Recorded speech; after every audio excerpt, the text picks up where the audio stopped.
Hi, my sincere thanks to the organizers of 6th International Conference on Spirituality and Psychology. Well, I am here to cover spiritual distress and palliative care. Severe pain, whether it is mental or physical, shatters the person, leading to unexpected or violent actions towards self or others, which can easily be addressed through palliative care.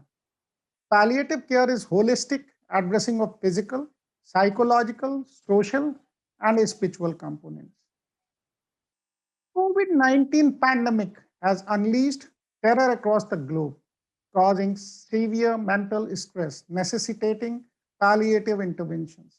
In spite of decreased mortality due to other diseases, quality of life has deteriorated across the globe. During lockdown, majority of people suffered from spiritual distress, although they had plenty of time for performing religious obligations. Thus, we can interpret that a spiritual distress may not only be the manifestation of religion alone, but it is much more complex where the physical, social, emotional, and psychological factors are also interlinked. Due to physical distress, terminally ill patients often request for euthanasia, which is illegal in most parts of the world. Euthanasia can be passive or active. However, people with spiritual distress often commit suicide or become violent towards others. While people with physical distress are able to express their problems easily, in sharp contrast, those suffering from spiritual distress are often withdrawn and do not communicate, thus requiring a skill set of palliative care, such as empathy and deep listening skills for breaking the ice.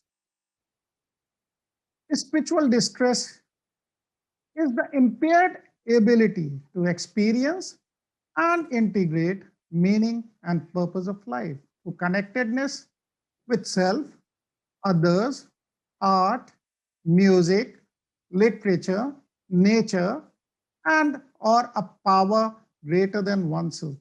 That may be God. Cause of spiritual distress are existential concerns, grief, loss, and isolation. What are the signs of spiritual distress?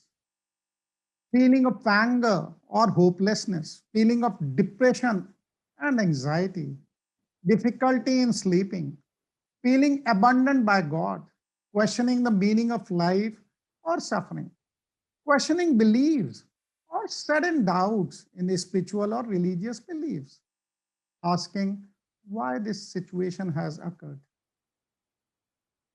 What are our spiritual needs? Human spiritual needs include love, faith, hope, virtue, beauty, and spiritual sufferings. They are experienced when these needs are unfulfilled. Spiritual care involves assisting in the fulfillment of all these needs. So maybe when we go near the nature, our spiritual distress decreases. Maybe near the beach of a sea, or near a river, or maybe mountains, or maybe greenery. It all helps in curing spiritual distress. Palliative care and spirituality. What is the connection between the two? Well, stresses of modern lifestyle has taken a heavy toll on mental and physical well-being, deteriorating the quality of life and leading to physical as well as mental ailments.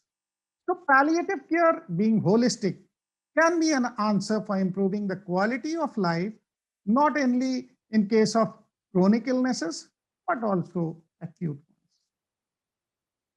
Spirituality deals with enlightening one's thought, emotions, and intrinsic tendencies. It is the most evolved and comprehensive science of psychological, sociological, moral development and path towards ultimate progress. It brightens the intellect together with inculcation of sensitivity towards fellow beings and towards the grace of nature. The universe comes out of the unison of two fundamental forces, matter or jada, which gives shape or prakriti, the manifested form. The second one is consciousness, chetan or purusha, the invisible enlivening spirit. Both have merits when considered in isolation. However, the union and cooperation of these two entities works wonders. Spiritual care should be fully utilized as a resource in providing care clinically, education of future healthcare leaders, and advancement of science as well as practice of medicine.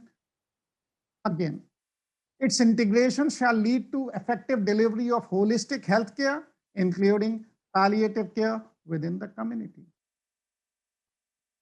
It's all about integrating patients' spiritual beliefs into their care, addressing sensitive medical issues, facing seriously ill patients, and supporting healthcare professionals in their provision of compassionate care. Spiritual care gives motivation to provide compassionate care that is sensitive to types of emotional and mental distress that accompany mental illness. During illness, it becomes important to understand how the relationship works. The application of spiritual principles is emphasized in 10-step programs: acceptance, open-mindedness, gratitude, humility, patience, integrity, faith, forgiveness, self-acceptance, and service. What is the relationship between religion and spirituality? While spirituality may incorporate elements of religion, it is generally a broader concept. Religion and spirituality are not the same thing, nor they entirely are distinct from one another. Religion is one of the gateway or mode of transportation towards the spirituality. In spirituality, we ask, where do I find meaning? How do I feel connected? How should I live? And these are answered by spirituality. Whereas in case of religion, what practices, rites, or rituals should I follow? What is right and wrong? What is true and false are addressed by religion. So we have in between belief, comfort, reflection, and ethics coming together. The role of spirituality in palliative care. What is palliative care? Care beyond cure, improving the quality of life as well as death. Palliative care has four components, as we have covered earlier: physical, which covers pain as well as other distressing symptoms; psychological, social, and spiritual, where we need to focus so as to even decrease sometimes the physical pain. While improving quality of life, it is high time when we start discussing and addressing the quality of death, as very often aged people and terminally ill patients often die a miserable death in between machines, and the family has to pay an exorbitant cost of death. Something to improve the quality of death, which is natural at their home and with their near and dear ones. Look into the eyes of such patients and you will find a silent answer. Considerate Society organized a national conference on role of spirituality in palliative care in 2016, which was inaugurated by His Excellency, the Governor of Uttar Pradesh. Target audience were palliative care professionals, psychologists, sociologists, medicos, and volunteers. Subsequently, a vast group of people forming good network to spread the evidence-based scientific spirituality resulted. In 2017, a national conference was organized for integration of traditional medicines, which are known as Ayush, Ayurveda, Yoga, and Naturopathy, Unani, Siddha, and Homeopathy, together with spirituality. Members of this group formed an ethics committee so as to facilitate clinical trials. Here are the snaps of the two national conferences. We are not human beings having a spiritual experience, but we are spiritual beings having a human experiences. Thank you. Have a great day.